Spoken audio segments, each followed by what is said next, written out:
안녕하세요. 대한민국을 바꾼 법의 탄생, 법탄, 법반장을 맡고 있는 박세환입니다. 세상을 바꾼 법의 이야기, 그리고 입법을 위한 국회의 치열한 노력을 저희 대한민국을 바꾼 법의 탄생에서 생생하게 전달해드리겠습니다. 저와 함께 오늘의 수업도 즐겨줄 청토기들을 소개합니다. 안녕하세요. 유종의 미를 거두러 오늘도 왔습니다. 공민호입니다. 저는 유종의 미보다는 조금 더 열정을 보여드리기 위해서 왔습니다. 김은정입니다. 법탄의 든든한 스승님을 소개하겠습니다. 현창윤 변호사님, 어서 오세요. 안녕하세요. 안녕하세요. 안녕하세요. 현창윤 변호사입니다.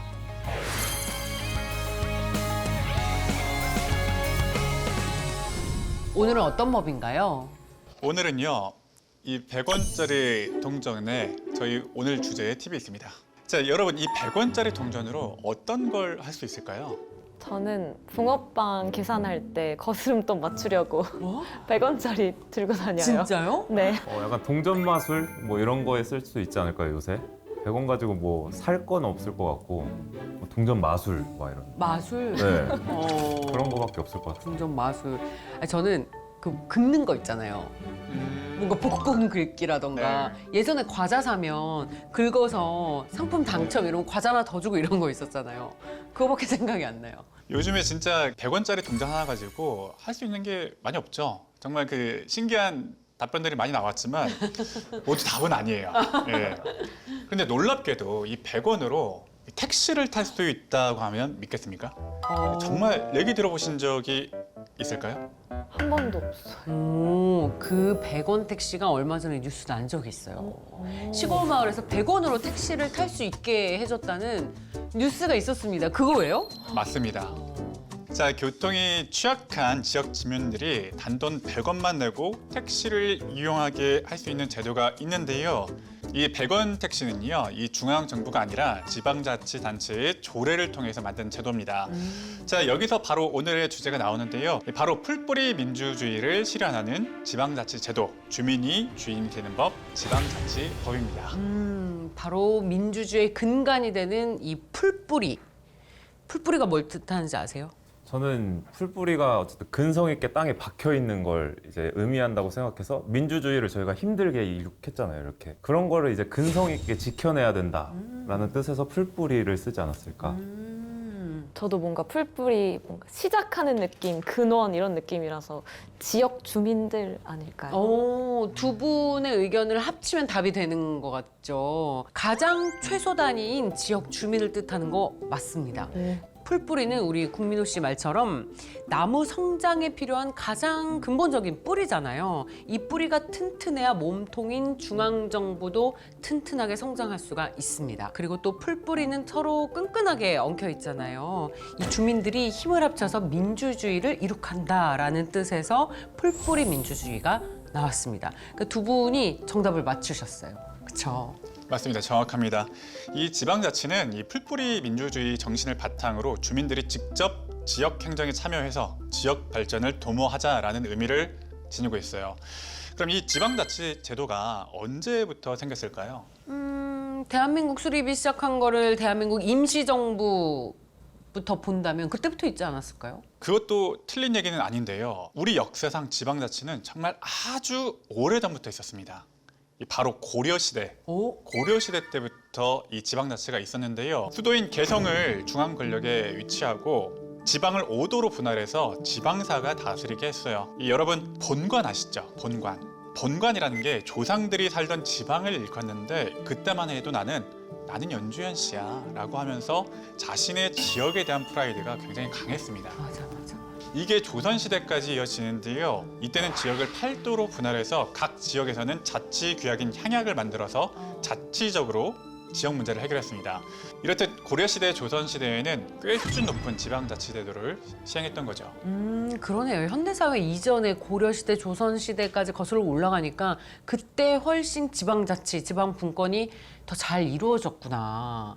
변호사님 얘기를 들으니까 이제서야 좀 깨닫게 되네요. 근데 우리나라는 중앙 집권적인 성격이 너무 강하잖아요. 이렇게 지방자치의 근간이 확실한 나라였는데 왜 이렇게 중앙 집권적인 성격이 강하게 된 거예요? 지금껏 저희 수업에서 정말 자주 나왔던 이유인데요. 때는 1910년도 일제 강점기에 접어들면서 모든 게 시작됐어요. 이 지역 주민들이 똘똘 뭉치는 지방자치를 일본이 좀 가만 놔두지 않았겠죠. 먼저 마을 공동체를 해체를 하고 수월하게 착취를 하려고 행정구역부터 개편을 좀 했고요. 참고로 현재 행정구역은 일본의 잔재가 남아있다라고 보시면 됩니다. 그리고 해방이 된 이후에는 인연 대립이 극심해졌잖아요. 그렇죠. 지역에 사회주의 세력이 커지는 것을 우려해서 지방자치를 축소시켜 왔던 거죠. 아, 말씀을 들어보니까 한국사에서 근대로 오면서 암흑기가 있었네요. 근데 사실 예전에는 특정 정권이 들어설 때마다 어떤 특정 지역을 개발시켜준다. 영남, 호남 이러면서 사실 지역 감정이 되게 심했잖아요. 그게 지금까지도 내려오고 있습니다. 그럼 현재 지방자치는 언제쯤 만들어진 거예요? 지방자치법은 1949년도에 제정이 됐어요. 1948년도에 제헌국회에서 제헌헌법을 만들면서 명시해 놨고요. 이승만 대통령이 주민자치를 살리려고 일시적으로 투표도 실시를 합니다.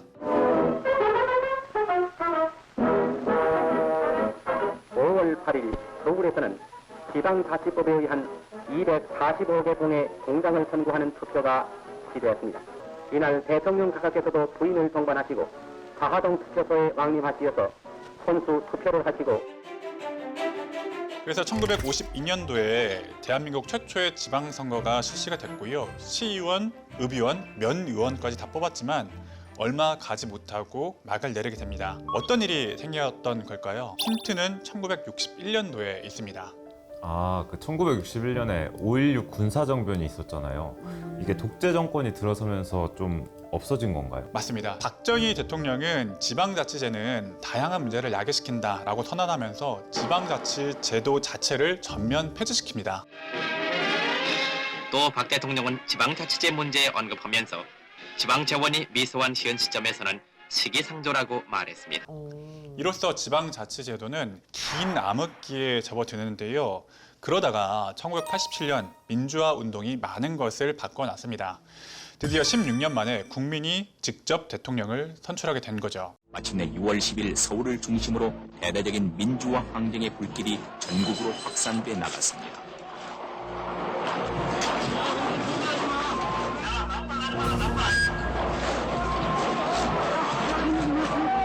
새로운 헌법에 따라서 제13대 대통령 선거를 실시하고 후임 대통령에게 평화적으로 정부를 이양할 것을 천명하는 바입니다. 결국 1987년 민주화 운동이 성공적으로 끝나면서 민주주의에 한 걸음 다가갔지만 여전히 지방자치제는 반대에 부딪히게 됩니다. 근데 풀뿌리 민주주의 얘기도 했지만 지방자치는 민주주의의 근간을 이루는 거 아니에요? 한 몸인 것 같은데 또 누가 반대했어요? 아무래도 중앙정부 입장에서는요, 이 권력을 이 중앙에 두고 싶은 거죠. 그래야 정치하기도 편하니까. 그런데 이때 우리가 너무나도 잘 아는 이분이 등장합니다. 이 스스로를 미스터 지방자치라고 할 정도로 지방자치에 관심이 많으셨던 분이고요. 힌트는 평화의 상징, 노벨 평화상을 받은 분입니다. 너무 쉬워서 저희가 이야기해도 네, 될까요? 네. 김대중 전 대통령. 정말 너무 쉽죠. 1990년 10월 8일 날 당시 평화민주당 총재였던 김대중 전 대통령이 지방자치는 민주주의의 초석이다라고 하면서 목숨을 거는 투쟁을 시작하셨어요.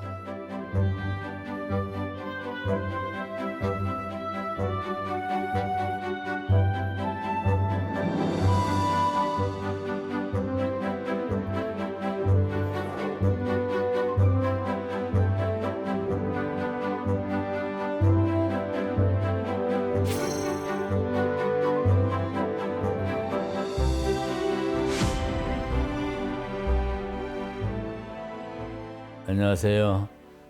19대 국회 때 국회 부의장 했던 이석현입니다. 그때 제가 김대중 총재님 비서로서 평민당 부대변인 하고 있을 때였는데요. 위태롭고 참담했던 그런 단식이었습니다. 징역을 오래 살고 탄압받는 과정에서 건강이 나빠졌었는데 단식이 맞지 않아가지고 13일 단식은 중간 정도 했을 때도 의사가 잘못하면 큰일 나게 생겼습니다. 이 심장 박동이 너무 막 불규칙하게 뛰고 그때 당시만 해도 저는 국회의원도 하기 전이고 잘 몰라서 그랬는지 지방자치제가 이렇게 중요한 것인가 하는 생각이 있었습니다. 그런데 김대중 총재님은 지방자치야말로 민주주의 학교다. 이거 없으면 민주주의도 없다 절대. 군사 독재가 이제 끝나고 이 민주주의로 들어서기 위해서 직선 개헌을 빡 해놨던 때거든요. 그때 직선 이제 개헌을. 그런데 지방자치 없이는 민주주의가 될 수 없다고 하면서 강조하길래 그런가 보다 그때 처음으로 배웠습니다. 13일 단식은 진짜 목숨을 건 거예요. 목숨을 걸 정도로 지방자치에 대한 열망이 굉장히 강했다라고 볼 수 있는데 그러면 단식 투쟁을 했던 효과가 좀 있었나요? 그 결과 지방자치가 부활했나요? 이 마침내 우여곡절 끝에 1991년도에 지방자치 제도가 부활합니다. 그 역사적인 순간을 영상으로 만나보시죠. 1990년 12월 15일 제152회 임시국회 본회의에서 지방자치제에 따른 입법 절차가 끝남으로써 우리나라는 실로 30년 만에 지방화 시대의 막을 다시 올리게 됐습니다.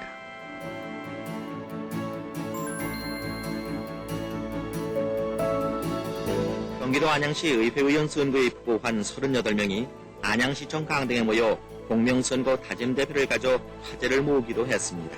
정부는 이번 선거를 돈 안 쓰는 선거, 질서 있는 선거, 공정한 선거로 치르느냐의 여부에 따라서 민주 발전과 우리 경제의 앞날이 걸려있다는 비상한 인식으로 폭력과 불법 행위에 대해서는 그 누구를 막론하고 법대로 단호하게 다스릴 것입니다. 와, 역사를 알고 보니까 이 지방자치제도가 단순한 제도가 아니었네요. 이른바 민주주의의 부활을 뜻하는 거였네요. 국민들의 영원과 치열한 투쟁으로 만든 제도였던 거죠. 근데 저 궁금한 게 중앙정부랑 지방자치의 차이가 어떤 게 있나요? 사실 제가 보기에는 다 비슷한 행정기관 같거든요. 이게 많은 분들이 참 어려워하세요. 어디까지가 중앙정부의 역할인지 또 지방자치는 무슨 일을 하는지 모르는 경우가 많은데요. 이번 시간에 좀 쉽게 설명 좀 드리겠습니다. 각 지역마다 가지고 있는 고민거리가 있죠. 어떤 지역은 젊은 사람들이 너무 없어서 고민이고 또 어떤 곳은 주차 문제로 스트레스를 받고 또 어떤 곳은 쓰레기가 넘쳐서 또 고민인 동네가 있을 거예요. 이런 고민거리를 다 일률적으로 중앙정부에서 처리할 수가 있을까요? 없을 것 같아요. 아, 국가적인 문제들이 얼마나 해결할 것들이 많겠습니까? 그리고 우리나라 지역이 또 한두 개입니까? 이런 문제들까지 중앙정부가 다 다루긴 힘들죠. 과부하 걸릴 거예요. 이 서울이 가진 문제가 다르고 제주도가 가진 문제가 다르고 다 다를 거예요. 네네. 그래서 그 지역의 일은 그 지역에서 자체적으로 해결할 수 있도록 지방자치제가 탄생한 겁니다. 중앙정부가 미처 헤아리지 못한 부분들을 지방정부에서 촘촘히 해결하라는 거죠. 아, 이제 알겠네요. 사실 저는 부끄럽지만 저희 지방에서 지방자치가 무슨 일을 하는지 잘 몰랐거든요. 이게 그럼 지역 주민들 생활에 밀착된 곳이 지방자치단체라는 거네요.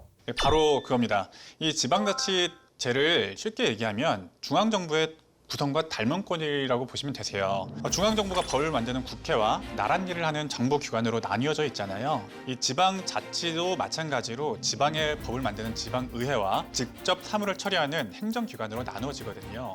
지방의회는 그 지역의 법인 조례를 만들고 예산심사와 행정감시 역할을 합니다. 정말 국회랑 하는 일이 비슷한데 그러면 조례는 지방의회 맘대로 만들어도 되는 건가요? 그러면 좋겠지만 그렇게 막강한 파워를 가지고 있지는 않습니다. 이 헌법과 지방자치법이 정한 일정한 범위와 한계 내에서만 제정할 수가 있어요. 지방자치법 제22조를 보면 법령의 범위 안에서 자치에 관한 규정을 제정할 수 있도록 명시를 해놨습니다. 그러면 정부 역할을 하는 행정기관은 어떤 게 있어요? 이 쉽게 말해서 도와, 광역시, 특별시로 구성된 광역자치단체와 시, 군, 구로 구성된 기초자치단체가 있어요. 그러니까 시청, 도청, 구청 등이 행정기관이고요. 규칙을 만들어서 직접 지역 사무를 운영하고 시행합니다. 이러한 행정기관의 대장을 지역자치단체장이라고 부르고요. 시장, 시의원, 구청장, 구의원은 지방선거를 통해서 주민이 직접 선출합니다.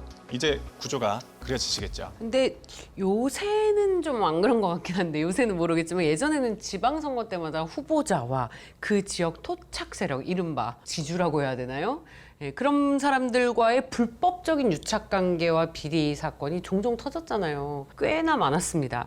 그리고 지방의원들의 외유성 해외 연수가 언론에 자주 오르내리면서 윤리적인 문제들도 수면 위에 떠올랐는데요. 그래서인지 지방선거나 지방자치제에 대해서 부정적인 생각을 하는 사람들도 꽤 있습니다. 그렇습니다. 그게 참 어려운 문제인데요. 민주주의의 기본은 감시와 견제잖아요. 이 감시와 견제가 제대로 이루어지는지에 대해서 부정적인 인식들이 많았던 거죠. 2021년 설문조사에 따르면 국민 64%는 지방자치 자체는 필요하다라고 인식을 했는데 지방자치 단체장이나 지방의원에 대한 만족도는 상대적으로 낮게 나왔습니다. 그 이유를 보면 전문성 부족을 첫 번째로 꼽았고요. 두 번째는 부패와 도덕성 부족을 꼽았습니다. 그러니까 중앙정치와 달리 지방자치는 상대적으로 감시 기능이 약하기 때문에 이런 부정적인 인식이 나온 것 같아요. 이 인식에 대해서 동의하세요? 통통이들은? 네, 저는 일단 기사 자체에서도 뭐 지방에서 뭔가 축제를 한다거나 이런 거 하면은 뭐 일감 몰아주기나 뭐 약간 이런 기사들을 좀 많이 접했던 것 같거든요. 그래서 부정적인 인식이 나오는 게 확실히 클 것 같아요. 저도 공감하는 게 전 실제로 지방에 살고 있는데 뭔가 지방에 일이 터졌을 때 지방에 일에 집중하기보다는 해외로 나가거나 조금 더 그런 일에 집중하시는 그런 경향이 있어서 그런 부분이 조금 아쉬운 것 같아요. 지방자치 2.0이라고 들어보셨을까요? 2020년에 지방자치법이 전부 개정이 되었는데요. 1988년 전부 개정 이후 무려 32년 만입니다. 지방자치가 새롭게 태어난다는 이름으로 지방자치 2.0이라고 이름을 붙였어요. 2.0이면은 그 전부 개정. 이게 법탕 강의에서도 종종 나왔는데 법을 완전 싹 다 갈아엎은 거예요? 정말 이제 많이 바뀌었는데요. 가장 핵심은 주민 참여의 확대입니다. 주민들이 직접 조례를 발안할 수 있는 주민조례 발안제가 명시가 됐고요. 또한 지방정부와 지방의회의 구성 방식이나 형태를 주민투표를 통해서 정할 수 있도록 했고요. 주민 감사 청구 제도도 개선이 됐습니다. 이런 것들을 청구할 수 있는 연령도 기존 19세에서 18세로 낮췄어요. 보다 폭넓게 주민들의 참여가 가능하도록 한 거죠. 이 외에도 지방의원, 의정활동 지원 등 지방의회의 자치 입법권이 강화가 됐고요. 자세한 내용은 영상으로 만나보시죠.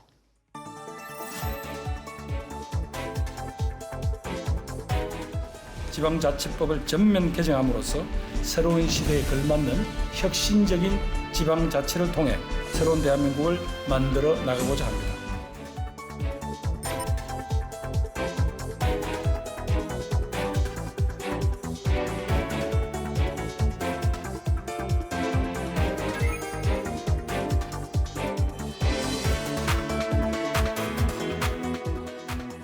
지방자치법 전부 개정 법률안 대안은 첫째, 지방의회 의원의 의정활동을 지원하기 위하여 지방의회 의원 정수의 2분의 1 범위에서 지방의회에 정책지원 전문 인력을 둘 수 있도록 하며 지방의회 의장이 의회 사무직원을 지휘 감독하고 임면 등에 관한 사항을 처리하도록 하여 지방의회의 독립성을 강화하였습니다. 다음은 지방자치법 전부 개정 법률안 대안을 의결하도록 하겠습니다. 투표해 주시기 바랍니다. 투표 결과를 말씀드리겠습니다. 재석 272인 중 찬성 238인, 반대 7인, 기권 27인으로서 지방자치법 전부 개정 법률안 대안은 가결되었음을 선포합니다. 전부 개정으로 주민 조례 발안제가 생겼다고 하셨는데 그 조례 발안이 왜 중요하고 그리고 조례를 만들어서 우리가 어떤 걸 뭐 할 수 있는 건가요? 자, 제가 대답을 하기 전에 먼저 질문을 하나 할게요. 지금 살고 있는 지역에 어떤 조례가 있는지 알고 계시나요? 아니요. 전혀 모릅니다. 전혀. 거의 없을 거예요. 예, 근데 사실은 우리 삶과 굉장히 좀 밀접하게 관련된 것이 조례인데 이렇게 다들 모르고 있거든요. 조례가 왜 중요하냐면요. 예를 들어서 이 지역 주민들이 자발적으로 어떤 축제 행사를 만든다고 해볼게요. 이때 장소가 필요할 거 아니에요. 그래서 구청에 전화를 해서 저희 이런 행사 하려고 하는데요 라고 하면 축제 장소로 사용하려고 빈 도로를 좀 막아야 되겠다 라고 하면 구청에서는 도로 장소 허가는 저희 소관이 아니에요. 경찰서에 연락해 보세요 라고 할 거예요. 그러면 또 경찰서에 전화를 해보면은 도로 사용에 대한 근거를 가져오면 그때 허가해 줄 수 있습니다 라고 할 겁니다. 그러면 이럴 때 근거가 되는 조례가 필요하게 되는데요. 그럼 지역 주민들이 서명을 받아서 지역 축제를 열 때 장소 사용에 대한 조례를 만드는 거예요. 이렇게 한번 만든 조례는 계속해서 사용할 수가 있습니다. 지역 주민들이 합심해서 지역에 꼭 필요한 사항을 조례로 만드는 거니까. 근데 그러면 까다로울 것 같은데 이게 조례를 발안하기가 쉽나요? 그렇죠. 이 과거에는 확실히 어렵고 복잡했었어요. 주민조례 청구 제도는 2000년도부터 있었는데요. 요건과 절차가 까다로워서 통과되기가 쉽지가 않았습니다. 이걸 전부 개정과 그 후에 또 일부 개정을 통해서 보다 쉽고 간편하게 발의할 수 있도록 제도화가 된 거죠. 청토기들은 혹시 내가 사는 지역에 이런 조례들이 생겼으면 좋겠다. 저는 타 지역에서 되게 부러웠던 그런 조례가 있는데 여성 귀갓길, 안심 귀갓길 밤에 하는 그거 저희 지역에도 생겼으면 너무 좋을 것 같아요. 그러네요. 혹시 서울 거주하시는 분 있나요? 저요. 지금 서울 거주하시는 분들 중에서 혹시 자전거 좋아하시는 분들 많으시잖아요. 그럼요. 네네. 자전거를 타신다면 자동으로 자전거 보험에 가입이 됩니다. 알고 계세요? 자전거를 타면 그러니까 내가 자전거를 소유하지 않고 따릉이 같은 걸 타도 거기에 보험금이 다 포함이 돼 있다는 얘기예요. 맞습니다. 서울시에는 대다수 구에서 시행하고 있는 조례인데요. 서울시에서 자전거를 타다가 사고가 나게 되면 보험금 청구가 가능합니다. 이거는 간편하게 본인이 살고 있는 구청 홈페이지 들어가셔서 자전거 보험으로만 검색해도 명칭은 다 다르지만 청구할 수 있는 이 란이 따로 있어요. 진짜요? 네, 이런 것들이 조례로 규정이 되어 있어요. 이런 조례 같은 경우에는 주민이 발의한 건 아니지만 지방의회에서 만든 조례 중에 굉장히 성공적으로 평가받는 조례들이 있거든요.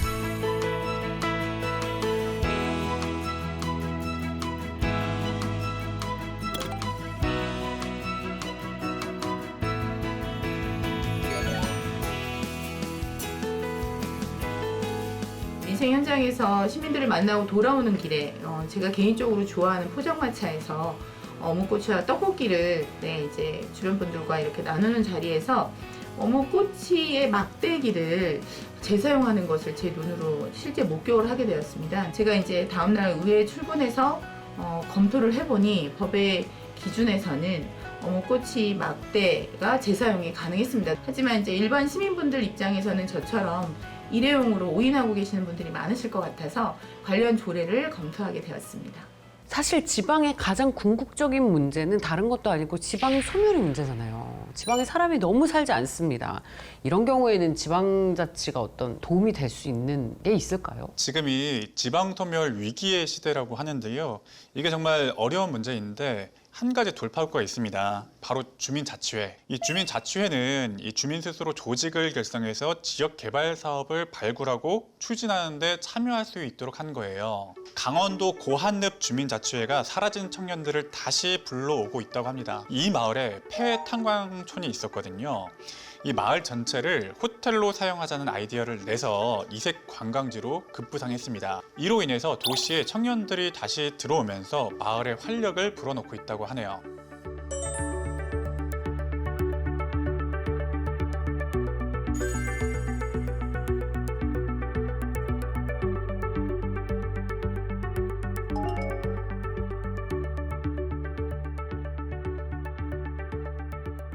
진짜 너무 좋은 사례인데요. 그 주민자치회도 법으로 보장된 활동이에요? 아쉽게도 2020년 정부 개정 때 법안 논의 과정에서 주민자치회 제도화에 대해서는 삭제가 됐습니다.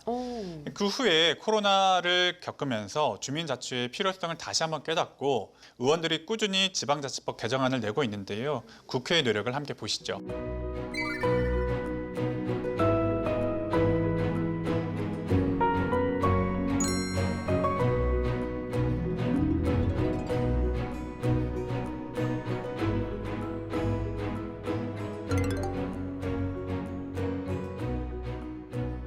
안녕하세요. 22대 국회의원 이광입니다. 지방자치 활동을 통해서 성장을 했고요. 도의원 2번을 했습니다. 저는 국회의원이 된 그 이유 혹은 지금 국회의원으로 활동하면서 제가 달성해야 될 목표가 지방자치제의 부흥입니다. 지방에 사는 사람들은 수도권의 사람들보다도 훨씬 더 여러 가지 면에서 혜택을 덜 받고 있고 복지 지원이나 문화 정책이나 교육이나 여러 가지 면에서 현저히 차이가 나고 있어서 이걸 좀 균등하게 하고 지역에 살면서도 행복한 지역, 지역에 살면서도 일자리가 있는, 지역에 살면서도 아이를 키울 수 있는 이런 그 지역을 좀 만들고 싶다는 소망을 가지고 지방자치에 그 전력을 다하고 있습니다. 지방자치와 관련된 주제는 그렇게 인기 있는 주제는 아니라서 국회의원 활동 중에는 사실은 언론에 많이 노출되지 않는 게 좀 단점이긴 한데 누군가는 꼭 해야 될 일이라고 생각을 합니다. 수도권 비대화를 막고 지방에 살아도 행복한 나라를 만드는 것, 이게 지방자치라고 생각하고요. 저는 그런 일을 하기 위한 정치를 계속해서 해나가겠습니다. 국민 여러분들께서 지켜봐 주시면 감사하겠습니다.